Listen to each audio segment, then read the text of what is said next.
കൂടുതൽ വാർത്തകളും വീഡിയോകളും കാണാൻ ഈ ചാനൽ സബ്സ്ക്രൈബ് ചെയ്യുക. കൂടെ ബെൽ ബട്ടൺ അമർത്തുക. Please subscribe our channel. നമസ്കാരം. ഗൃഹ ജ്യോതിഷ പങ്ക്തിയിലേക്ക് ഏവർക്കും സ്വാഗതം. ഓരോ നാളുകാരും അവരവരുടെ ഭവനത്തിന്റെ ഉത്തമമായ മുമ്പോട്ടുള്ള ഗതിക്ക് ശ്രദ്ധിക്കേണ്ടതും പരിപാലിക്കേണ്ടതും മാറ്റം വരുത്തേണ്ടതുമായ കാര്യങ്ങൾ എന്തൊക്കെയാണ് എന്നുള്ളതിനെ സംബന്ധിച്ച് ചില നിരീക്ഷണങ്ങളാണ് ഇവിടെ പറയുന്നത്. മകം നക്ഷത്രം ചിങ്ങക്കൂറിൽ വരുന്ന നക്ഷത്രമാണ്.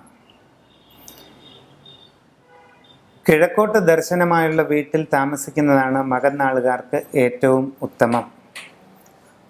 തെക്ക് കിഴക്കേ മൂലയിൽ, അതായത് അഗ്നികോണിൽ അടുക്കള ഉണ്ടായിരിക്കുക. കിഴക്കോട്ട് ദർശനമായി നിന്ന് പാചകം ചെയ്യുക. വടക്ക് കിഴക്കേ കോർണർ അഥവാ ഈശാന കോണിൽ കിണർ വീടിന് പുറത്തായി ഉണ്ടായിരിക്കണം. അതാണ് ഏറ്റവും ഉത്തമമായ സ്ഥാനം. വടക്ക് കിഴക്കേ മൂലയിൽ പൂജാമുറിയോ കുട്ടികളുടെ പഠനമുറിയോ വന്നു ചേരുന്നത് ഉത്തമമാണ്. വീടിൻ്റെ പ്രധാന കിടപ്പുമുറി തെക്കു പടിഞ്ഞാറേ കോർണറിൽ ആവാം. അതോടൊപ്പം വടക്കു പടിഞ്ഞാറേ മൂലയിലും കിടപ്പുമുറി വരുന്നതിൽ തെറ്റില്ല. മകം നാളുകാർ ഒരു പേരാലിൻ്റെ പലകയിൽ തീർത്ത വാസ്തുചക്രം വീടിൻ്റെ ഉള്ളിൽ സൂക്ഷിക്കുന്നത് ഏറ്റവും വിശിഷ്ടമായി കരുതുന്നു. അതോടൊപ്പം വീട്ടിലേക്ക് കയറി ചെല്ലുമ്പോൾ കിഴക്കോട്ട് ദർശനമായി വീടിൻ്റെ ഉള്ളിൽ പടിഞ്ഞാറേ ഭിത്തിയോട് ചേർന്ന് ഒരു തട്ടിൽ സാമാന്യം വലിപ്പമുള്ള ഒരു ലാഫിംഗ് ബുദ്ധ എന്നറിയപ്പെടുന്ന പ്രതിമ സ്ഥാപിക്കുന്നത് വളരെയധികം സൗഭാഗ്യത്തെ കൊണ്ടുവരുന്നതായി കാണാം.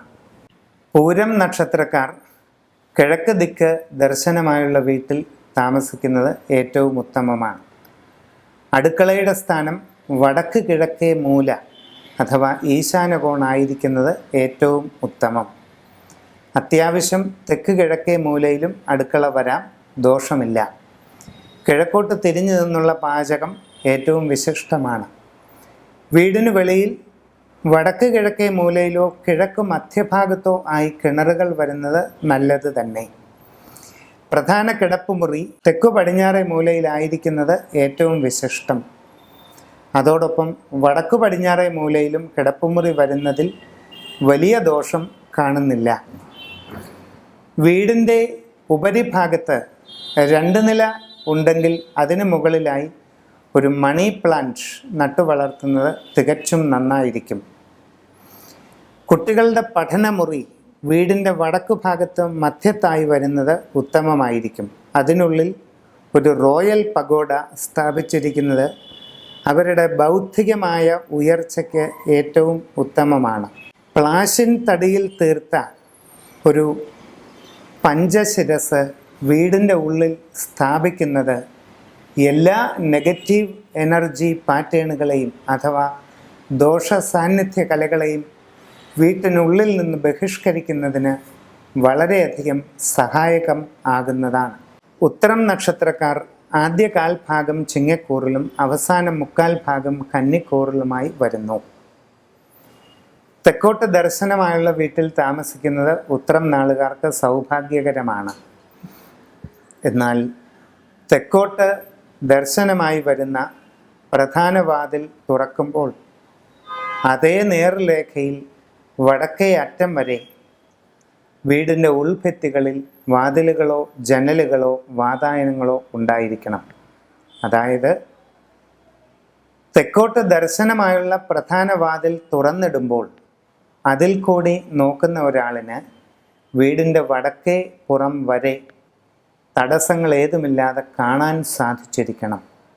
വീടിൻ്റെ അടുക്കള വടക്ക് കിഴക്കേ കോണിലാകുന്നത് ഉത്തമം. വടക്ക് കിഴക്ക് ഭാഗത്തോ വടക്ക് മധ്യഭാഗത്തോ വീടിന് വെളിയിലായി കിണറുണ്ടായിരിക്കുന്നത് ഉത്തമമാണ്.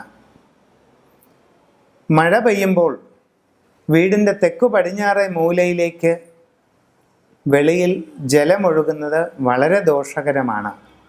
അതേ രീതിയിലുള്ള ഭൂപ്രകൃതിയാണെങ്കിൽ അതിന് മാറ്റം വരുത്തുവാൻ ശ്രമിക്കുക. വീടിൻ്റെ മുൻവശത്ത് ഇരട്ട നെല്ലിമരം വളർത്തുന്നത് രോഗങ്ങളെയും മറ്റു പലവിധ ദോഷങ്ങളെയും കുറയ്ക്കുന്നതിന് സഹായകമാകുന്നതാണ്. ഉത്രം നാളുകാർ തങ്ങൾ കാലങ്ങളായി താമസിച്ചു വരുന്ന വീടിന് എന്തെങ്കിലും ദോഷമുണ്ടെന്ന് കാണുകയാണെങ്കിൽ തന്നെ അത് പൊളിച്ചു പണിയുന്നതിന് ബുദ്ധിമുട്ടണമെന്നില്ല. പകരം സമഗ്രമായ വൈദിക വിധി അനുസരിച്ച് ഒരു വാസ്തു സുദർശന ബലി നടത്തുകയും അതോടൊപ്പം വീടിൻ്റെ കിഴക്ക് ദിക്കിൽ ഒരു ഇത്തിമരം തൈ വെച്ചു പിടിപ്പിക്കുകയും ചെയ്യുന്നത് എല്ലാ ദോഷങ്ങളെയും പരിഹരിക്കുന്നതിന് പര്യാപ്തമായി കാണുന്നു. കൂടുതൽ വാർത്തകളും വീഡിയോകളും കാണാൻ ഈ ചാനൽ സബ്സ്ക്രൈബ് ചെയ്യുക. കൂടെ ബെൽ ബട്ടൺ അമർത്തുക. Please subscribe our channel.